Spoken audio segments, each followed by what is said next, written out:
أعوذ بالله من الشيطان الرجيم بسم الله الرحمن الرحيم محمد صلى على رسول করিম আম্মা বাদ। সম্মানিত দেশ প্রবাসে যে যেখানে অবস্থান করছেন সবাইকে জানাচ্ছি আন্তরিক মোবারকবাদ। আসসালামু আলাইকুম ওয়া রাহমাতুল্লাহি ওয়া বারাকাতুহু। সম্মানিত দেশবাসী, আমি সকল বাংলাদেশের নাগরিকদের উদ্দেশ্যে বলতে আছি এবং সরকারি বেসরকারি সমস্ত যারা জনগণের সরকারি কাজ করেন তাদের উদ্দেশ্যে বলতে আছি, আর যারা রাজনীতি করেন তাদের উদ্দেশ্য এই কথাগুলো আমার শোনেন একটু মন দিয়ে।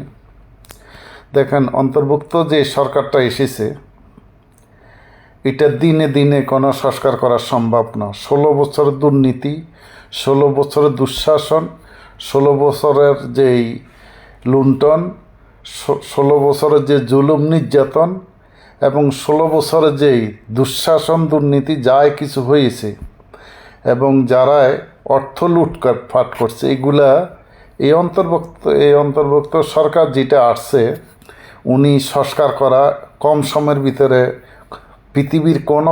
পৃথিবীর কেউ পারবে না এগুলো সংস্কার করতে হইলে।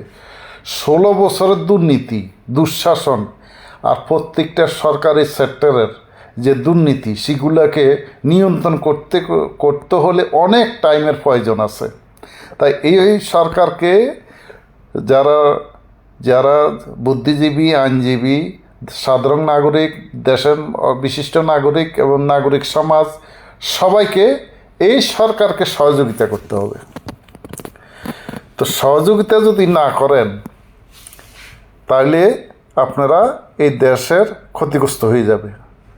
তা আমি অনুরোধ করব বাংলাদেশের যারা সুশীল সমাজ যারা আছেন এগুলাকে আগে ঠিক করতে হবে। আপনারা একটা নির্বাচন দিই অথবা এই সরকার একটা নির্বাচন দিয়ে দিতে পারে, কোনো ব্যাপার না, কিন্তু দেশ অর্থনীতিভাবে খুব ক্ষতিগ্রস্ত হয়ে যাবে।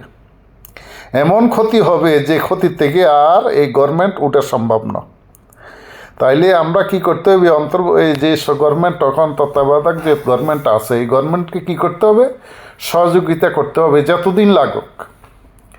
যে গাড়িটা একটা দুর্ঘটনা হয়ে গেছে, এই দুর্ঘটনার থেকে গাড়ির বডিগুলা কমপ্লিট করতে হলে এইটা আপনার কি করতে হবে, ডেন্টাল করতে হইব, ফিন্ডিং করতে হইব, আস্তর করতে হইব, অনেক টাইম প্রয়োজন আছে এবং ইঞ্জিন ডাউন দিতে হবে।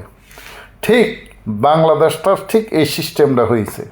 তো আমি সবাইকে জানাচ্ছি যে আপনারা একটু সবুর ধরেন। যারা দাবি নিয়ে আজকে 1 মাস হলো না একটা সরকার আসছে যে আপনারা বিভিন্ন মানুষেরা দাবি জানাচ্ছেন, 16 বছর কোথায় ছিলেন আপনারা? আমার প্রশ্ন, কোনো দাবি না।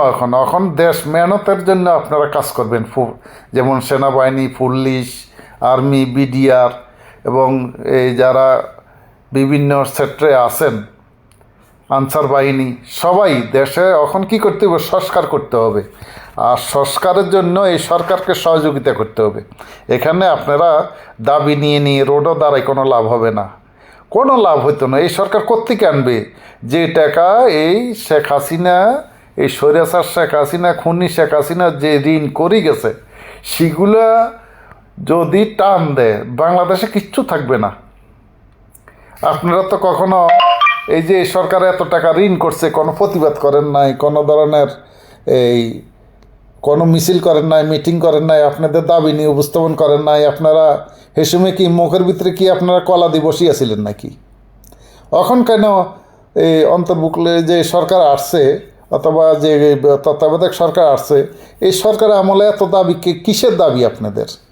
এখন দাবি একটা, দেশ কিভাবে সুন্দর করতে পারবো, আইন শৃঙ্খলা ফিরিয়ে আনতে পারবো এবং দেশের মানুষের নিরাপত্তা নিশ্চিত করতে হবে এবং শিক্ষা যে ছাত্ররা শিক্ষা এগুলোর দিকে খেয়াল রাখতে হইব এবং ছাত্রদেরকে স্কুলে পাঠাইতে হইব এবং যারা কলেজে পড়ে তাদেরকে কলেজে পাঠাইতে হবে এবং সব কিছু মিলিয়ে এগুলা ঠিক করতে হবে। ভাই, যারা এগুলা করেন এগুলা করিয়েন না, এগুলোর থেকে বিরত থাকুন, দেশের সহযোগিতা হাত বাড়ান।